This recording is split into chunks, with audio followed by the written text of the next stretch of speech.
Welcome back to Magoo's Views. I hope everybody's having a blessed day. So 50 Cent did an interview yesterday. In the interview, he was talking about the Kendrick Lamar and the Drake battle. He was also speaking about how he has his affiliation with Dr. Dre and that people thought he was immediately going to side with Kendrick Lamar because of that. Remember, 50 also did share the Super Bowl stage with Kendrick Lamar a couple years ago. He dapping him up and everything. You know what I'm saying? So put it like this. When the battle was going on, right? When the battle was going on, when they were dropping the diss tracks and stuff like that, I followed 50 on Instagram and all that, you know what I'm saying? 50 was one kind of like, yo, the bomb is coming, the bomb is coming. So he knew about family matters and stuff like that. He was rooting for Drake.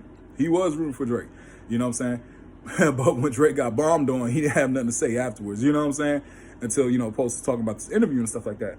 And in the interview, he said he was speaking to Drake in private and stuff, and he told Drake, like, yo, people saying you lost, but what did you lose? You didn't lose nothing. You still got $300 million off your last tour and stuff like that. You know what I mean? So in my personal opinion, I think when I hear people say that to Drake, that's bad advice. That's real bad advice. You got to tell homie when he lost a fight. You got to tell him when you lost a fight. You got to tell him, hey, you lost. Go back to the drawing board and do better. Because he did lose. He lost in bad fashion. And here's what made the loss worse. Go check out my channel. I've done plenty of videos on this stating this. What made the loss worse was the antics that came afterwards. The antics that came afterwards, the weird IG posts, trying to troll Kendrick and stuff like that. I mean, every little thing Kendrick was saying or doing or anything like that. I mean, Kendrick really didn't say anything, but Drake was still doing like a lot of IG posts and stuff like that, trying to antagonize him and stuff like that. You could clearly tell he was affected by this. Even the tracks that came afterwards, rapping over the BBL Drizzy, you know what I'm saying, the Metro Boomin joint, the One Guan Delight, like everything was just showing that he was making the wrong steps. Literally, I said it before and I stay by it. He should have took a break.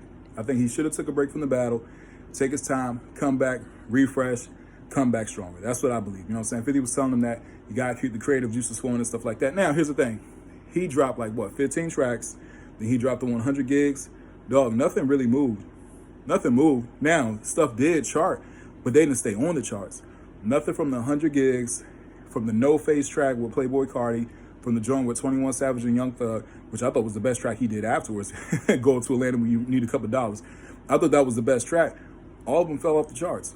So to me, giving him this advice, saying that you didn't lose nothing, is really bad advice because you lost a lot. You lost a lot. And at the same time, what made it worse was your antics afterwards. It made the it made the loss even worse. You know what I'm saying? So telling him that is bad advice. But at the same time, 50's a businessman. You know what I'm saying? He's looking at it in the business instance, and I know he has some business ventures coming up with Drake. So that's one of the reasons why I do think, he has his hands so close to Drake and everything like that. But at the same time, you know what I mean? Like, yeah, Drake really, what made the loss worse was his antics afterwards. You know what I'm saying? I think rappers like, OGs, like I think even like, Fat Joe had stuff to say. I think these guys coming out saying these things about it, like, nah, dog, he did lose. He did lose. And at the same time, if you really a friend, if that's somebody you close to or somebody you respect and got love for, you're going to keep it real with him. You're going to keep it 100 with him. Like, hey, man, you messed up, dog. Go back to the drawing board, come back stronger. At the same time, giving him this advice of saying these things, yeah, he may have the biggest tour, but at the same time, the way he's moving afterwards shows he's messed up from this. He's messed up, regardless of what he says. Even his homies and everybody come out saying, oh, yeah, he's good and everything, he's fine. When he was on stage and he was crying about he ain't got no friends and stuff like that, oh, nah, bro, he's hurt. He's absolutely hurt. You know what I'm saying? So miss me with all that. I'm dead. I almost cussed. Miss me with all that mess. You know what I'm saying? That's how I feel about the situation. You know what I'm saying? 50's a legend, but I think it's complete BS what he told him. That's just my personal opinion. You know what I mean? Other than that, he did talk about the whole thing with Kendrick Lamar and how he sided, even though he's with Dr. Dre, he's affiliated with Dr. Dre, people thought he would be siding with Kendrick Lamar. I don't think that's necessarily the case. Now, at the same time, if I'm Kendrick's team, I'm looking at 50 sideways. I'm looking at him sideways, you know what I'm saying? He's a businessman at the same time, and I know Kendrick did work with 50 on Power and stuff like that when he played the, the drug addict and everything on the show. But at the same time, you know what I mean? When you see certain people like that, you got to keep them at a distance, you know what I'm saying? You got to keep them at an arm's distance. That's just being smart. That's just street smarts, you know what I'm saying? So I think Kendrick and his team, man, like, I just keep 50 at a distance, you know what I mean? Like, hey, man, you know what it is with him, you know what I'm saying? He's a business guy. At the end of the day, he's going to put business before anything, you know what I'm saying?